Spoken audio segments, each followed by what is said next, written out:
மக்களே, இன்னைக்கு வந்துட்டு பட்டாம்பூச்சிக்கு பிரைடல் மேக்கப் போட்டா எப்படி இருக்கும் அப்படின்னு தான் பார்க்க போறோம். ஓகேங்களா? ஓகே, சம்பவத்தை ஸ்டார்ட் பண்ணிடலாம்.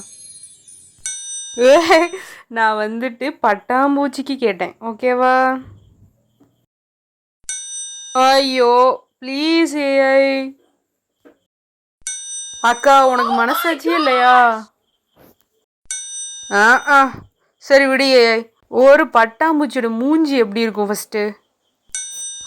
இப்போ இந்த மூஞ்சிக்கு பிரைடல் மேக்கப் போட்டா எப்படி இருக்கும்? ஹே வாவ், அந்த பட்டர்ஃப்ளை நல்லா இருக்கு. அந்த மூஞ்சியை மட்டும் அவாய்ட் பண்ணியே ப்ளீஸ். அக்கா, என்னால முடியலக்கா, ப்ளீஸ்க்கா. ஆட, வேற மாதிரி ட்ரை பண்ணியே. ஹே வா, அந்த அக்கா மூஞ்சியை மட்டும் அவாய்ட் பண்ணியிருந்தா செம்மையா இருந்திருக்கும். ஏய், ஃபைனலி கிடைச்சிருச்சு. சூப்பர் ஏ, சூப்பர்.